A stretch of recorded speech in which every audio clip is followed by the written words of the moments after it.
दापोलीच्या आंजर्ले किनारपट्टीवर मोठ्या स्वरूपात होतंय डॉल्फिनचं दर्शन. सविस्तर वृत्त. मिनी महाबळेश्वर दापोली तालुक्याला निसर्ग देवतेनं दोन्ही हातानं भरभरून सौंदर्याचं दान दिलं आहे. अथांग आणि स्वच्छ समुद्रकिनारे आणि थंड हवा यामुळे पर्यटकांचा ओघ दापोलीकडे वाढलेला दिसून येतो आहे. यामध्येच डिसेंबरच्या पहिल्या 8 पंधरवड्यापासूनच दापोलीचा पारा 10 अंशाच्या खाली राहिल्यामुळं अतिशय अनुकूल असं वातावरण डॉल्फिन या माशांना प्राप्त झालं. मोठ्या प्रमाणात डॉल्फिनचे मासे हे दापोलीच्या मुरुड, लाडघर आणि अंजर्ले किनारपट्टी प्रदेशात दिसून येऊ लागले आहेत.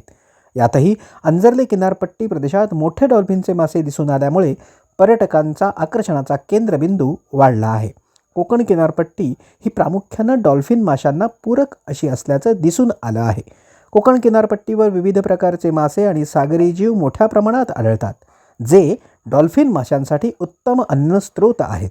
किनारपट्टीजवळ उथळ चिखलाचा तळ असलेले भाग डॉल्फिनसाठी खूप अनुकूल असतात. या भागात त्यांना संचार करणं सोपं जातं. डॉल्फिन नैसर्गिकरित्या जिज्ञासू आणि खेळकर असतात. ते बोटींच्या आसपास खेळतात, उड्या मारतात आणि आवाज करतात. यामुळे ते पर्यटकांना आणि स्थानिकांना सहज दिसून येतात. दापोलीच्या या किनारपट्टी प्रदेशात जे डॉल्फिन दिसतात ते हम्बॅक डॉल्फिन आणि बॉटल नोज डॉल्फिन यासारख्या प्रजातीमधले आहेत. कोकण किनारपट्टीवर प्रामुख्याने हम्बॅक डॉल्फिन आणि बॉटल नोज डॉल्फिन याच प्रजाती नियमितपणे दिसून येतात. यातही आता अंजर्ले किनारपट्टीवर मोठ्या स्वरूपाचे डॉल्फिन दिसून येऊ लागल्यामुळं पर्यटकांच्या आनंदात अधिकच भर पडली आहे. दापोली तालुक्याच्या अंजर्ले किनारपट्टीवर डॉल्फिनचं होतंय मोठ्या स्वरूपात दर्शन. विशेष प्रतिनिधी आणि प्रशांत परांजपेसह निवेदिता, फास्ट न्यूज, दापोली.